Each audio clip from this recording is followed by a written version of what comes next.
कि आप इसे पहचानने में हमारी मदद करें। ये एक स्टूडेंट ID कार्ड था। उस फोटो में जो चेहरा था वो वेन जेंग का ही था। वही बचपन वाली बेपरवाह और अकड़ भरी मुस्कान। ये कहाँ मिला? कल जो लाश मिली थी उसके शरीर पर। तभी मुझे कुछ समझ आया, लेकिन मैं अपने रिएक्शन को संभाल नहीं पाई। मैंने जल्दी से खुद को संभाला। उस रात मैंने अपनी आंखों से उसे मेरे घर से जाते हुए देखा था। फिर वो यहाँ कैसे मर सकता है? लेकिन ये कैसे हो सकता है? कल तो तुमने खुद कहा था कि वो लाश वेन जेंग की नहीं है। पुलिस वाले कहीं आपको शक तो नहीं कि मैंने उसे मारा है? आप गलत समझ रही हैं। वो लाश वेन जेंग की नहीं है। हम आज आपके पास बस उस रात की घटना को एक बार फिर समझने के लिए आए हैं। लाश वेन जेंग की नहीं थी, लेकिन पुलिस फिर भी वेन जेंग के बारे में जानना चाहती थी। तभी मुझे सब समझ आ गया। सोनू को शक ये नहीं था कि मैंने वेन जेंग को मारा था, बल्कि उसे शक था कि मैंने और वेन जेंग ने मिलकर किसी को मारा था, या फिर मैंने अपनी आंखों से वेन जेंग को किसी का कत्ल करते देखा था और उसे बचाने के लिए सब कुछ छिपा लिया था। उसका ऐसा शक करना गलत भी नहीं था। आखिर वेन जेंग का स्टूडेंट ID कार्ड उनके पास एक बड़ा सबूत था। लेकिन फिर सवाल यह था कि उन्हें कैसे यकीन था कि वो लाश वेन जेंग की नहीं थी? सोनू पुलिस वाला शायद देख चुका था। सोनू पुलिस वाला शायद मेरी सोच समझ चुका था। तभी उसने खुद ही बोलना शुरू कर दिया। उस लाश की उम्र 50 साल से ज्यादा है। मैं कुछ सोच पाती उससे पहले ही सोनू पुलिस वाला फिर बोल पड़ा। तुम्हारी बात के हिसाब से वेन जेंग के जाने से पहले उसे आखिरी बार मिलने वाली इंसान तुम ही थी। इसलिए हमें उस रात की पूरी घटना एक बार फिर डिटेल में बतानी होगी। अंदर बैठकर बात करते हैं। उस रात वो मुझसे मिलने नहीं आया था, वो मुझसे पैसे मांगने आया था। आप लोग जानते ही होंगे, एक समय ऐसा भी था जब मैं वेन जेंग की सौतेली मां बनने वाली थी। मेरी बात सुनते ही दोनों पुलिस वालों ने एक दूसरे की तरफ देखा। लगता था उन्होंने पुराने केस की पूरी फाइल पहले ही पढ़ रखी थी। वेन जेंग का परिवार कभी हमारे गांव का सबसे अमीर परिवार हुआ करता था। उसके माता पिता गांव से बाहर जाकर काम करने वाले शुरुआती लोगों में से थे।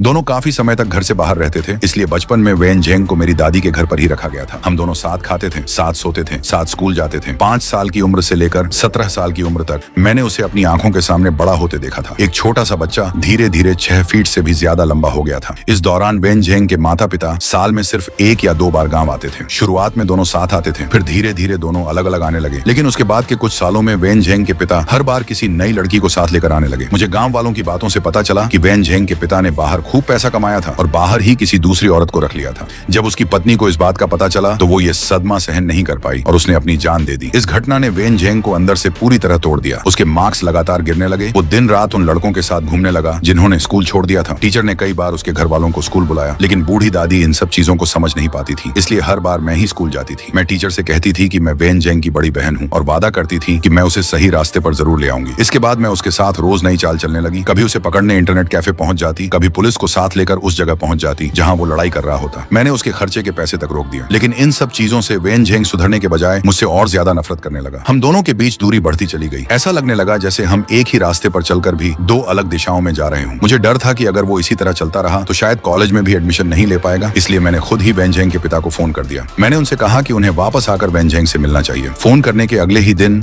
उसके पिता गांव वापस आ गए, लेकिन बाप बेटे ने ठीक से बात भी नहीं की थी कि दोनों में जोरदार झगड़ा शुरू हो गया। वेन जेंग ने चाकू उठाया और अपने पिता के पीछे कई गलियों तक दौड़ता रहा। जब वेन जेंग के पिता गांव छोड़कर जाने वाले थे तभी मेरे पापा ने उन्हें घर पर रोक लिया। उन्होंने उनके लिए खाना बनवाया और खूब खातिरदारी की। दोनों सुबह से लेकर रात तक शराब पीते रहे। दरवाजा बंद था। अंदर दोनों के बीच क्या बात हुई किसी को पता नहीं चला। अगली सुबह वेन जेंग ने अपना सामान बांधा और अपने पिता के साथ गांव से चला गया। वो घर में बची आखिरी जमा पूंजी भी अपने साथ ले गया। जब वेन जेंग को इस बात का पता चला तो बिना कुछ कहे वेन जेंग ने अपने पिता के छोड़े हुए सारे पैसे दादी को दे दिए। उसने कहा कि ये घर के खर्च के लिए है। मैं समझ गई थी कि उसे चिंता थी कि मेरे पास खाना खाने के पैसे न हो, मेरे पास पढ़ाई की बुक्स खरीदने के पैसे न हो। इसी तरह दिन धीरे धीरे गुजरते रहे। देखते ही देखते मैं 12वीं क्लास में पहुंच गई। टीचर ने कहा कि मेरे मार्क्स बहुत अच्छे हैं और उम्मीद है कि मुझे कॉलेज में डायरेक्ट एडमिशन मिल सकता है। जहां तक वेन जेंग की बात थी, वो काफी समय से स्कूल नहीं जा रहा था। मैंने सोचा था कि जैसे ही मेरा कॉलेज में एडमिशन हो जाएगा मैं वेन जेंग को अपने शहर बुला लूंगी। वो पढ़ाई नहीं करना चाहता तो कोई बात नहीं, अगर वो काम करना चाहता है तो काम कर ले, लेकिन उसे अपने पास रखना ज्यादा सेफ होगा। लेकिन किस्मत की अपनी ही प्लानिंग होती है और अक्सर हाथ से प्लान से पहले आ जाते हैं। मेरे 18वें बर्थडे वाले दिन मेरे पापा 1 साल बाद घर वापस आए। उन्होंने पूरा टेबल तरह तरह के खाने से भर दिया और ऐसा पहली बार हुआ कि उन्होंने मेरे लिए केक भी खरीदा। खाना खाने के बाद अचानक वो मेरे सामने घुटनों के बल बैठ गए। सुषमा, शायद ये आखिरी बर्थडे है जो पापा तुम्हारे साथ मना रहे हैं। सुषमा, शायद ये आखिरी बर्थडे है जो पापा तुम्हारे साथ मना रहे हैं। पापा, आप बीमार हैं, क्या हम घर बेचकर आपका इलाज करवा सकते हैं? पापा ने कहा। मुझे पता था कि मेरी बेटी मुझे कभी निराश नहीं करेगी। जब मैं बाहर काम करता था तब मेरे हाथों से एक आदमी घायल हो गया था। अब उसके परिवार को मुझे कॉम्पेंसेशन देना है। अगर मैंने मैंने पैसे नहीं दिए तो मुझे जेल हो सकती है और शायद मौत की सजा भी हो सकती है। मैंने वेनजेंग के पिता से बात कर ली है, अगर तुम उनसे शादी कर लो तो वो ये सारे पैसे दे देंगे। मैं वेनजेंग के पिता से शादी कर लूं। उन्होंने मुझसे कहा अगर तुम उससे शादी करोगी तो वो तुम्हें अपने साथ दक्षिण वाले शहर ले जाएगा। उसने वहाँ एक छोटा सा सुंदर घर भी खरीदा है। तुम वहाँ आराम से रहना, पूरा दिन शॉपिंग करना। सुषमा, तुम नहीं जानती वो जगह कितनी अच्छी है। हर तरफ बड़ी बड़ी बिल्डिंग्स हैं। तुम जैसी खूबसूरत लड़की के लिए वो जगह बिल्कुल परफेक्ट है। मैं शादी नहीं करूंगी, मुझे अच्छे से पढ़ाई करनी है, मुझे कॉलेज जाना है, मेरी जिंदगी अभी शुरू ही हुई है। फिर मैं किसी बूढ़े आदमी से शादी क्यों करूं? इतना कहकर भी अगर तुम नहीं मानोगी तो बाद में पछताओगी। बड़े शहरों में तुम्हारी उम्र की कौन सी लड़की है जो जल्दी किसी अमीर आदमी से शादी नहीं कर लेती? अगर मैं इतनी मिन्नतें करके तुम्हारे लिए ये मौका नहीं लाता तो तुम्हें ऐसा चांस दोबारा कभी नहीं मिलता। सोनू पुलिस वाले, आपने पहले मुझसे पूछा था ना कि इतने सालों तक मैं अपनी दादी से मिलने